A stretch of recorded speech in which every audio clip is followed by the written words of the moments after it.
Hello everyone, Frank Cates, Cinnabar Tasting Room Manager here with our winemaker, George Torquato. George, always nice to see you. Thanks, Frank. Thanks for visiting the tasting room Sure. today. We're here today to taste our new 2010 Malbec and give you some opinions and impressions of this wine. George, where did this Malbec hail from, the source? This is Clear Lake, which is Northern California. It's above Napa County. And I became aware of this vineyard one time when I was researching soils in different vineyard areas. And the soils in this part of the area of Lake County were formed by Mount Canoctoc. It was an ancient volcano, erupted millions of years ago and spreading this volcanic soil everywhere. And volcanic soils are great for growing wine grapes. They tend to be well-drained, rocky. They tend to have really great nutrient balance. Some of the best vineyards in Napa Valley are on volcanic soils. Speaking of Napa Valley, I hear one of the preeminent growers in Napa Valley, in fact in all the United States, Andy Beckstoffer actually planted. This is his vineyard. Wow. Yeah, you are correct. That's Andy Beckstoffer started planting vineyards a while ago in Lake County. And he found in the Red Hills of Lake County a great spot for planting vineyards. The vineyards are at a higher elevation, they're not on the valley floor, and they tend to be in this rockier volcanic soil. So I was really sort of elated to find this site. 2006 we bought a little bit of Malbec and tried it, and the wine was fabulous. And we've been making it ever since. That's a nice warm, dry climate up there too. It is. It's very similar to what's happening in Argentina. It's the higher elevations, the really hot, dry climates. But with Clear Lake there being the largest freshwater lake in California, it cools down at night. Gotcha. So it's really a great spot, and the Malbec there seems to flourish. We dry farm it, we really reduce the crop load, and it just makes really beautiful, expressive wine. And tell us a little bit about your actual winemaking with this, would you? Well, what we do with Malbec is we try to really sort of be hands-off with how we do it. We pick it really ripe. Like I said, we dry farm the vineyard. We native yeast ferment it, so we don't add any yeast. We allow it just the native yeast to ferment it. We put it in nice French oak, about 50% new. Age it about, almost about a year and a half.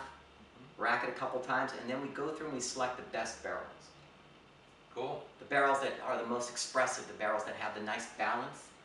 We bottle those, and that's what you get. Well, should we give her a swirl? Yeah, let's give it a swirl. Oh, wow.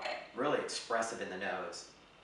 That's that classic Malbec nose. What's that fruit you picked You know, up? blueberry to me is what I think of when I smell Malbec.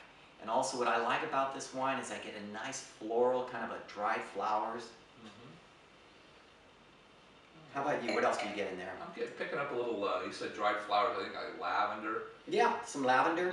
It's got a little hint of menthol. It is, exactly, I like it that. does. Very, very pleasing. I like that, 2010 was a cool vintage. 2010 and 2011 were very cool.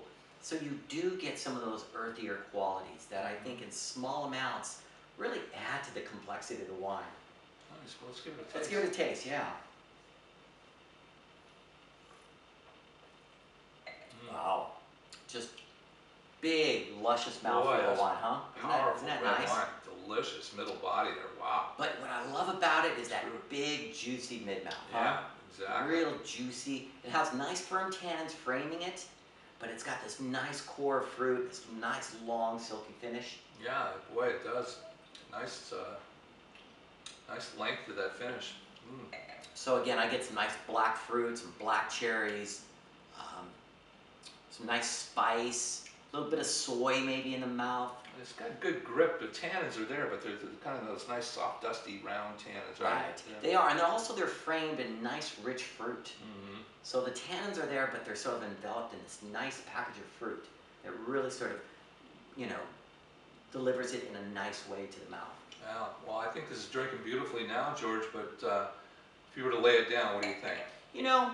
I think it's drinking great, but I'd say 3 to 5 years, and I would taste it, every 6 months to 9 months, I would try a bottle. If you got, 3 or 4 bottles, make a little note how it's tasting, because wine sort of ages on this flat bell curve. It sort of peaks and then will stay there for a while and then slowly drop. You don't want to catch it on the tail end. Whereas if it's a little young when you're drinking it, just decant it. That's what I like to do. So I'd rather drink it a little bit on the younger side than on the old side. Right. I never need an excuse to drink good wine, but that sounds like a good one to me. Well, it's wine we don't have very much of, so come on in and get a bottle while you can. Well, very well done, George. Another beauty. Thank you, Frank. Cheers. Cheers to you.